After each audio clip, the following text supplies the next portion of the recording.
Welcome back to Pasadena In Focus. I'm your host, Yosio Montes with the City of Pasadena. Today we'll be featuring our Economic Development Division, as well as our Pasadena Fire Department and Pasadena Media. Stay tuned.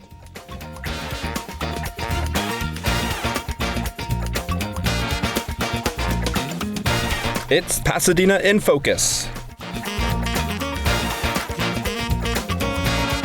Tonight's guest, Teresa Garcia. Deputy Chief Anthony James.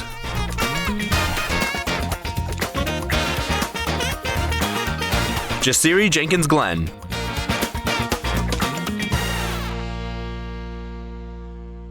So our first guest on the show is Teresa Garcia with the Economic Development Division. Welcome to the show, Teresa. Thank you.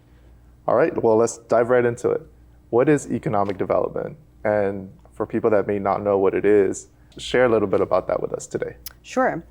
In the Economic Development Division, we're a team of 8 who works to support the business community here in Pasadena and to make sure that those here and those who might want to do business here know that Pasadena is a great place to do business. We do a lot of small business support opportunities, one we're going to talk about a lot today. We want to make sure that people have access to good jobs, that people know that the quality of life in Pasadena is good, and that our businesses are thriving. I know that you have some really cool events happening this month. Mm-hmm. Can you talk to us about what that event is? Sure. It's the Dine Out Pasadena Street Fest on June 22nd, Sunday, from 1 to 7 p.m. We'll be celebrating in the street on Union between Raymond and Fair Oaks. We're working with about 15 different restaurants who are going to have one-day only specials, exclusive eats, discounts, giveaways. We have games in the street. We have 4 bands. We have 3 DJs. We have great sponsors who are at some of the games in the street. We have community booths. It's going to be a great time that Sunday. So can you give us a little bit of a backstory regarding the event? Why was this event put together? Sure. I guess it would go back to COVID when, of course, the restaurant community was really hard hit by closures. They have to be open and serving people in order to make money. And so we know that the impacts of that and some of the impacts on the foot traffic in our commercial districts really transformed because of COVID. The restaurant community in Pasadena is really resilient. They made their way through that. Got some more stability throughout that process. They make amazing food. They provide great service, so they survived. They are now struggling with challenges following the Eaton fire, which really reduced foot traffic and visitation. Some of them had to close as well for a short period of time. So that was another hit to the community, along with many things like high operating costs, rent, insurance, wages. There are a lot of challenges in operating independently as a restaurant. But our community is resilient. What we did in order to support them is to request a grant. The event is part of the Dine Out Pasadena program, which we're able to provide to local businesses with a generous grant from Congressmember Judy Chu. We're able to support new outdoor dining structures as well as refurbishments to existing ones that are throughout the city.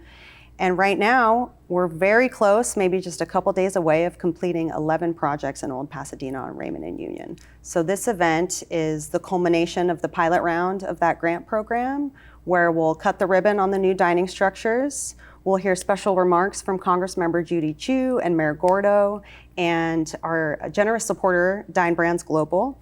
And throughout the day, we're going to be listening to live music of all different kinds. We have a Japanese drumming band. We have a cumbia band with a little more of a modern twist. We have an Americana band called the Far West.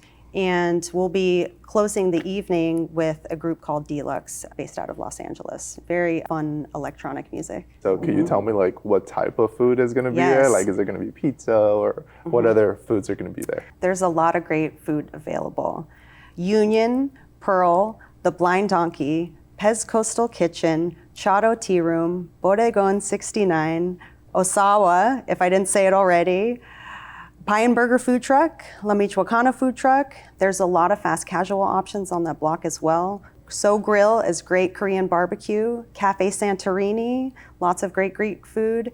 And The kitchen is on Union, Yes. so their location will be open, and they will also be selling slices on the street on Union between some of the games. That's pretty cool. Is there anything else that people need to know about for this new event? I know that it's the first time this event is happening. Mm-hmm. What do people need to know? I think people should know that it's a great option to take the train in to Memorial Park Station. It's a 3-minute walk, so they should do that if they can. And I don't know if everyone knows that we have ample parking in Old Pasadena. The Old Pasadena Management Districts keeps great information on their website, so you can go and see where all the garages are. There are 5 city-owned garages in Old Pasadena, which are listed on our website. We'll be sharing that out via socials. How important is it going to be to have these outdoor spaces for these restaurants? These spaces are really important. We heard a lot in our engagement with businesses during the pandemic that this was a lifeline for them. When you couldn't eat indoors, but you could outdoors, that's major to be able to add seats and additional guests and turn over tables and bring in revenue. So it's very important to them. And we did survey the businesses when we opened up the grant program, and a lot of them said, paraphrasing, said about the same thing. We wouldn't have been able to continue our business if we didn't have it. So we're in a new era now. We're out of COVID and the industry has changed a little bit, but they still remain very important. One, for the reasons I said, which is to bring in additional business. It allows them to expand their footprint and serve more people. And in a beautiful place like Pasadena, where we have such moderate temperatures and sunshine, we should be dining outdoors all the time for those that can and for those that enjoy it. So I think it's great. And now that these new structures are in place, they have a really streamlined look, and they complement what's on that block on Raymond and in the other locations where there are. So I think it's really important, and we hope that they're great for the restaurants, and we hope that customers love them as well. How can people find more information about the event itself? Do you need to RSVP? Can you tell us about that? We would love for people to RSVP so we know who to expect and who to go say hi to on that day. People can also go to bit.ly/Pasadena-Streetfest. All the information is there. It includes all of the food specials. Each individual restaurant is doing their own food special. There's great food, there's great drinks on there too, so you can see what they're providing and the brews that are coming from our local breweries. So what are some other things that are happening within the economic development divisions that you would like to share with us today? We always have a lot of projects going at the same time, but I hope that the business community knows that we're there for them. A lot of times they don't know that our office is there, and we're available to talk about their business anytime, share resources, give them a tour of our office.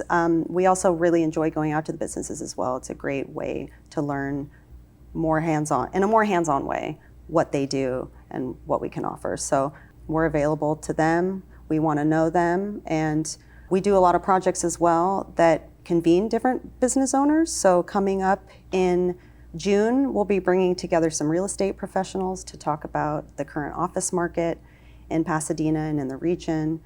We recently had a similar gathering for robotics companies and people in the tech world here in Pasadena. We did that at the Rose Bowl, at the Brookside Golf Club at the Rose Bowl. It was lovely. There are really great institutions in Pasadena, in the business community and in our educational community, which really influence each other. And when they get together in a room, they start talking a lot. The business cards are being handed to each other. So that's a lot of what the Economic Development Division does as well. So we love that. So I hope people give us a call or an email, and we'd love to meet. What is a phone number that people can call or email? Do you know what's the best way to contact the office, or maybe your website? Sure. Economic Development at cityofpasadena.net is our email address, and we'll make sure that someone from our team sees the message and gets you a connection that can help you out. Perfect. It looks like the event is going to be a hit. We look forward to, I might be attending as well. So you better be. Yeah. So thank you for coming out and sharing this information with us, Teresa. Thank you so much. I appreciate it.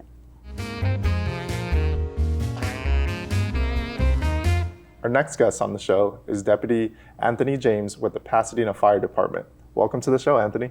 Thank you very much. Well, talk to me about what's going on with Pasadena Fire this summer.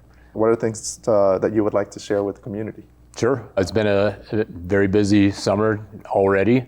Currently preparing for 4th of July, which is coming up. We're also have started our annual hazardous brush inspections. We recently interviewed about 420 prospective firefighters, and we're going through that process right now.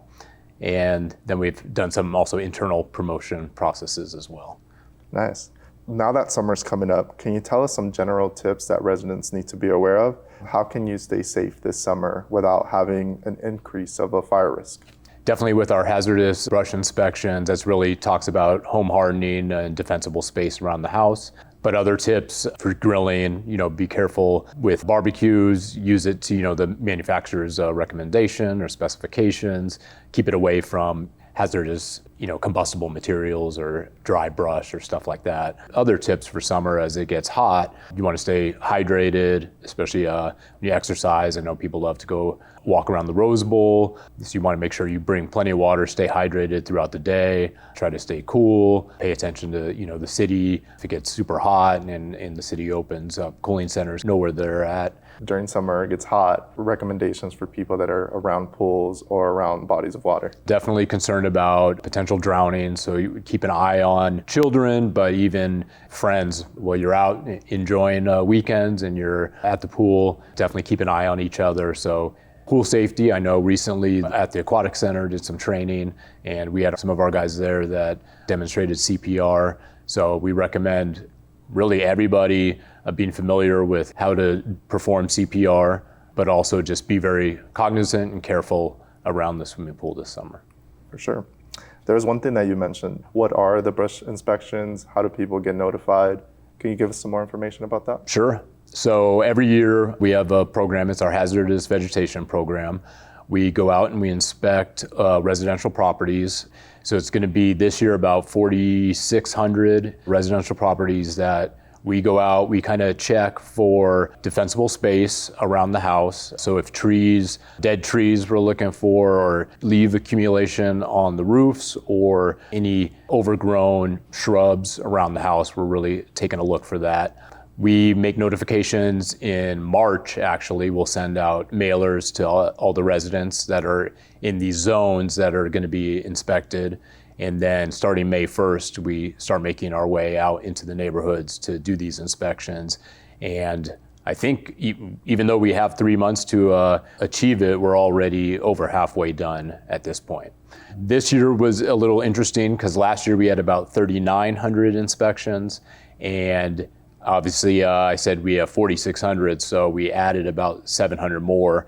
And this came down from the state. They expanded the high hazard severity zones, and really not much the fire department has in control of that. It comes from the state and CAL FIRE, and they send these maps that added about 700 residential properties to our inspection zones. So we'll be out there as of now doing these brush inspections. And I know with firework activity this summer, it's really important to talk about the things, what we do as a city to ensure that we're a no fireworks city. Can you tell us a little bit about that and how residents can stay informed? Absolutely. So we've started talks on 4th of July already. We work with PIO office, city attorney, and the police department, and we work on getting our messaging together and put out to the community. Like you said, fireworks are illegal in the city. In fact, we went to council this couple weeks ago to increase the fine for the possession and discharge of illegal fireworks. So they start at a fine of $250 and they go all the way up to $1,000. So we're really trying to dissuade people from coming into the city and lighting off fireworks, or even having them in the city, as they are illegal just to possess them. With that, we also will be out in the community with enforcement teams, and that kind of starts ramping up really now until the 4th. And we patrol neighborhoods and look for kind of hot spots where activity is going on. And we will be citing if we are able to catch people with fireworks or discharging them. So if someone wanted to report firework activity, what is a good number to call, or even a website? Sure. You can call the city at 626-744-4241, and also use the city service center app that they can reach out to as well. So Anthony, is there anything else that you would like to share with us today? Yes, as a matter of fact, we have a paramedic internship program. Applications are opening June 12th, and it's a really interesting program where people with an EMT license can apply for this program. We will hire them for 20 hours a week, get them paramedic prep training. We'll send them to an accredited paramedic school at no cost. And once they finish and are successful, they have the opportunity to interview with the chief and potentially enroll in our next fire academy. Really great experience. I'm sure that someone out there will definitely be looking out for this, and we'll be sharing this information on social media as well, which is great. And can you tell us about the paramedic subscription program? What is it? How can you register for it? Can you tell us about that? Sure. So we have this great program that allows residents of the city who live within the city limits are able to subscribe $89 a year. And basically it helps offset the costs if you need an ambulance for yourself or anyone in your household. A lot of the details are on our website, so we encourage people to check it out and sign up for it. Really great program. And is there anything in terms of like social media that you would like to share? How can we follow you on social media as a department? What is the best way to stay connected with the Pasadena Fire Department? Absolutely. So Pasadena Fire Department, we are on X, Facebook, and Instagram. And the City of Pasadena will also feature a lot of our incidents as well. Thank you so much for being here with us today. We appreciate you taking the time to give us this really good information, as well as we want to say thank you as a community for everything you did during the evening fire as a department and as a whole with all the firefighters here in SoCal. We appreciate what you did, and thank you. Thank you. Pleasure to be here. Thank you for having me.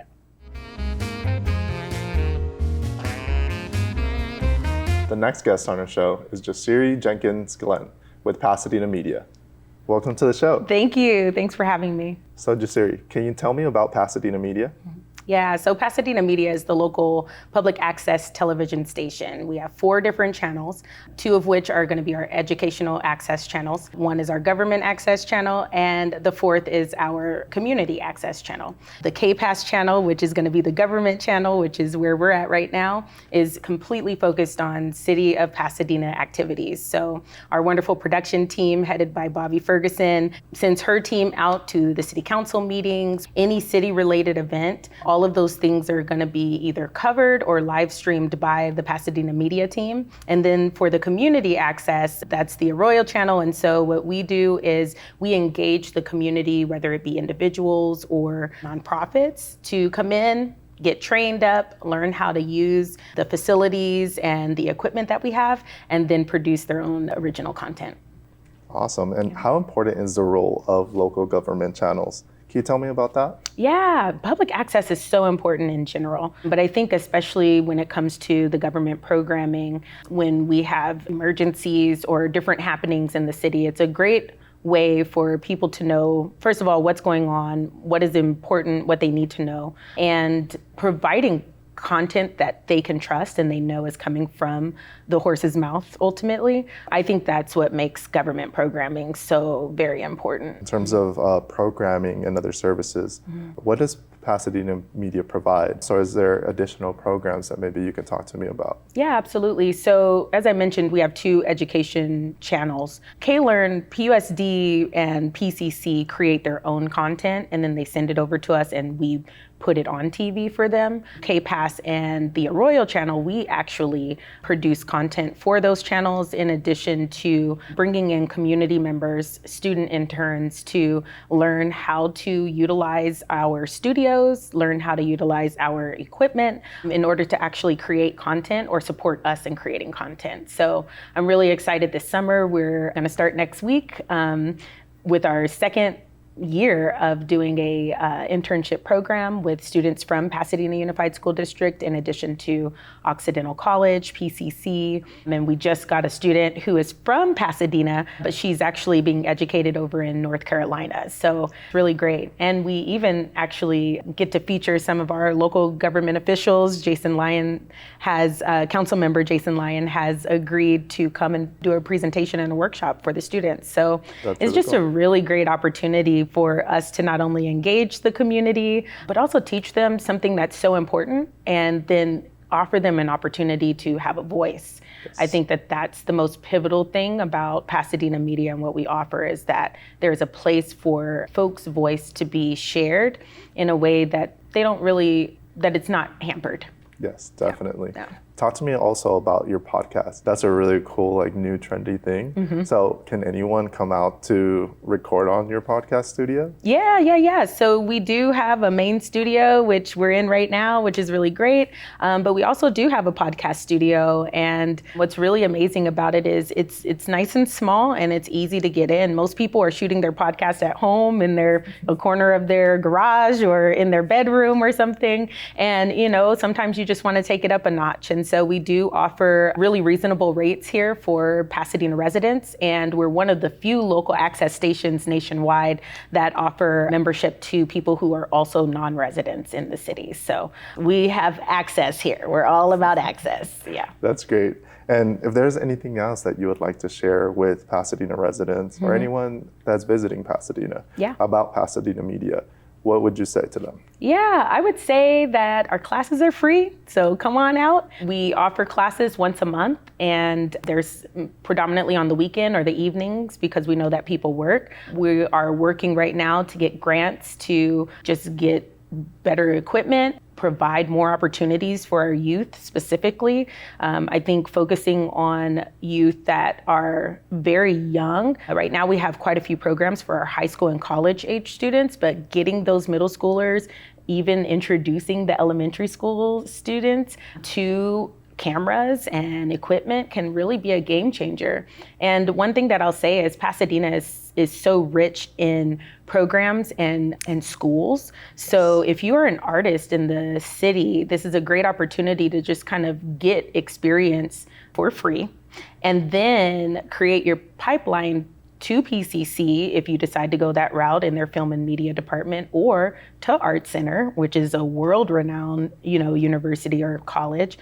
So there's so many options where you wouldn't even need to leave Pasadena if you didn't want to. So sure. We're the start of that pipeline. So come on down. Awesome. Yeah. This is all great information. Yes. And if someone were to want to get more information, where can they find more information? Do you have a website or social media, anything like that? Absolutely, yes. Our website is www.pasadenamedia.org, and you can call us at 626-794-8585. We also can be reached by email.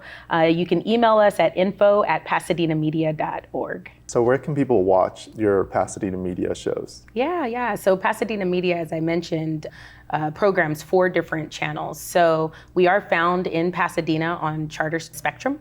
And so the government channel is channel 3. The Royal channel is channel 32. And K-Learn and PCC TV are found on channel 95 and 96. Wow, that's awesome. Yeah. What about your social media? Where can people find you on socials as well as your website? Yes, when we're talking about online, we actually do also have streaming platforms. So our channel can be found if you have an Apple TV device, if you have a Roku device or an Amazon Fire Stick. You just go to the end of that long list, add channel, and look up Pasadena Media, and we'll be right there. And then when you want to jump on actual social media, we can be found at Pasadena Media on most platforms. YouTube will be Pasadena Media TV, and Instagram will be pasadena.media. So that's where we're at. Thank you for being on the show today. Absolutely, my pleasure. We appreciate the time to cover these questions, and I'm sure Pasadena residents will be really happy with the information you shared today. Yeah, thanks for having us. I appreciate it. Thank you. Up next, our Shop Local segment. Stay tuned. Welcome to Shop Local, where we'll be highlighting some of the amazing businesses you can find here in the city of Pasadena and the entrepreneurs who make them so special. Hi, my name is Eric Chayadi, and I'm the owner and operator of Kettle in Pasadena. We've been around for 8 years. We serve Southeast Asian cuisine. It's really, really exciting to be serving the community because it's really telling a story about where I grew up. It's a business between myself and my brother. My brother's the executive chef. He's the one who crafted the menu and really designed this to be like an homage and a celebration for all things Southeast Asia, cuisines from Indonesia, Malaysia, Singapore, and the Philippines. The layout at Bone Kettle is pretty expansive. In the inside of our dining room, it's like a low-lit atmosphere where people can really enjoy the food and the environment like a show. And out here in the terrace, it's like a really big, beautiful, and bright space. When you're serving Asian food, it's a lot of family style. And so we get a lot of big families coming out here and really celebrating. I think what separates Indonesian, Filipino cuisines from the rest of Asian cuisines are just a couple of things. We use unique ingredients that are kind of indigenous to countries. There's a really heavy use of fermentation. It really adds a little bit of kind of umami and a little bit of different element to the dish. It's not just like a straight salty or peppery. There's like multi-dimensional layer and the dishes are a little bit more complex.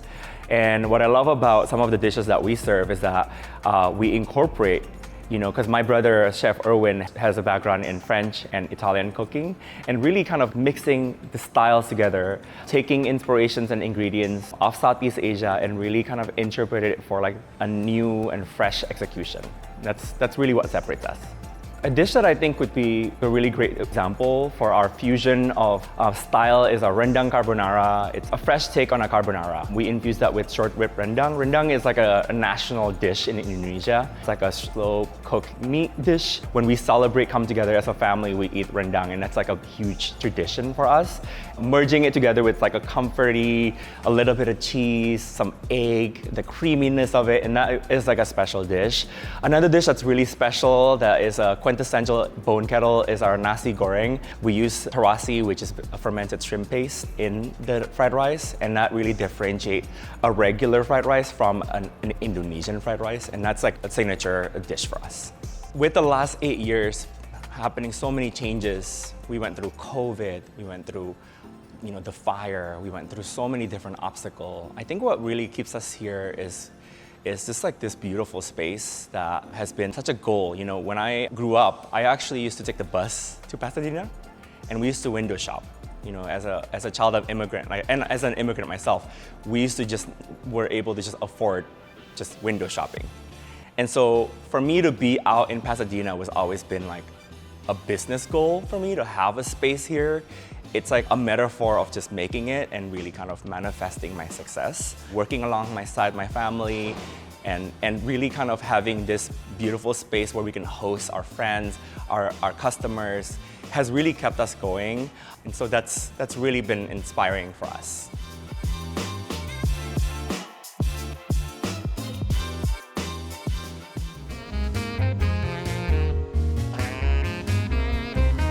Thank you for joining us for Pasadena In Focus, and thank you to our guests from Economic Development, from the Fire Department, as well as Pasadena Media. We'll catch you next time.